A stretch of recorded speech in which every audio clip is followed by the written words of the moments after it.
Control. That's the magic trick, isn't it? The real sleight of hand everyone's after. But see, control isn't about having the biggest stick or the loudest voice. No, control is about what people don't know. It's about keeping them guessing, off balance, wrapped up in the illusion you've spun while you quietly pull the strings from the shadows. And that's where we get to the third little law of power. Conceal your intentions. Ah, but you already know that, don't you? Because deep down, everyone's got their own little game going on. The problem is most people, they broadcast their every thought, every plan, like fools playing poker with their cards facing outward. They show their hand before the game's even begun, thinking that honesty, transparency, puffed.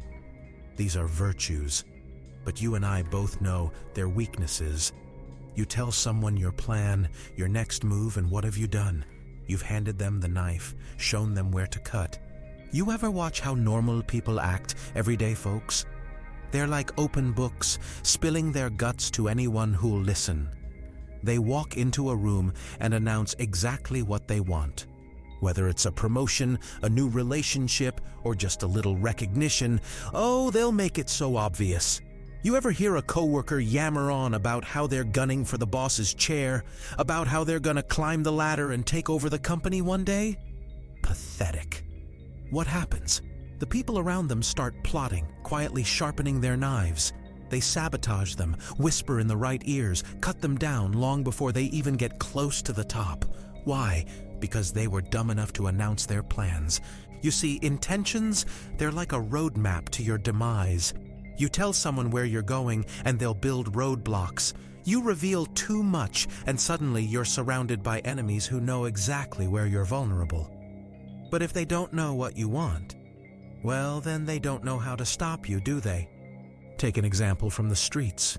You ever see how con artists work? The successful ones anyway. They never show their hand. They don't walk up and scream, "Hey, I'm here to rob you blind." No, no, no. They smile, they charm, they befriend. They make you think it was all your idea, that you're in control. Meanwhile, they're the ones picking your pocket, slipping away before you even know you've been had.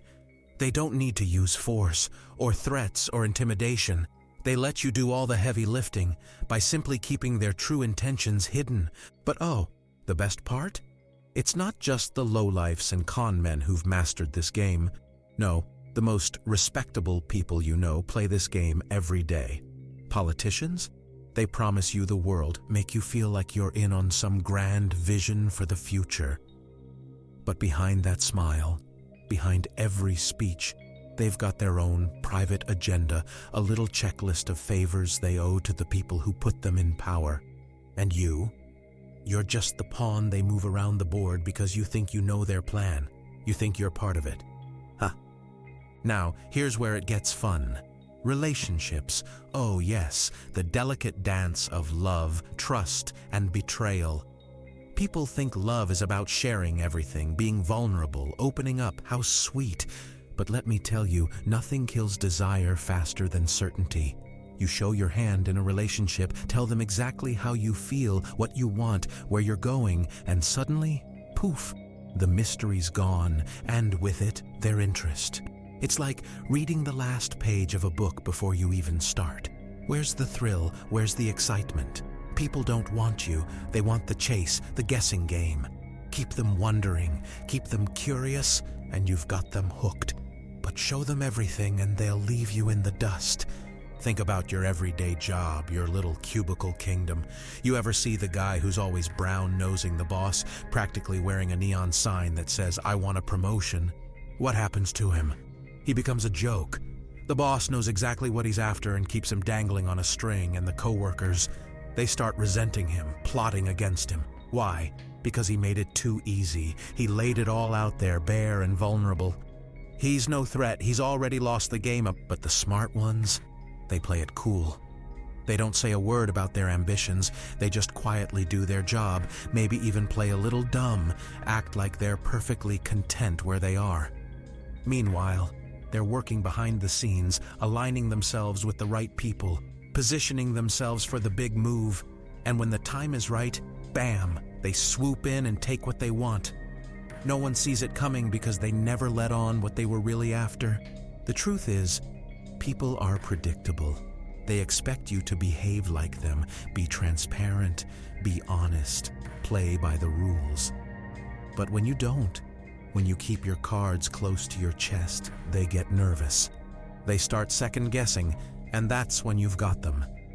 When people don't know what you're thinking, they assume the worst. Their paranoia becomes your advantage. You can manipulate, maneuver, and mislead them, all while they're too busy trying to figure out what you're up to. And that's the punchline, isn't it?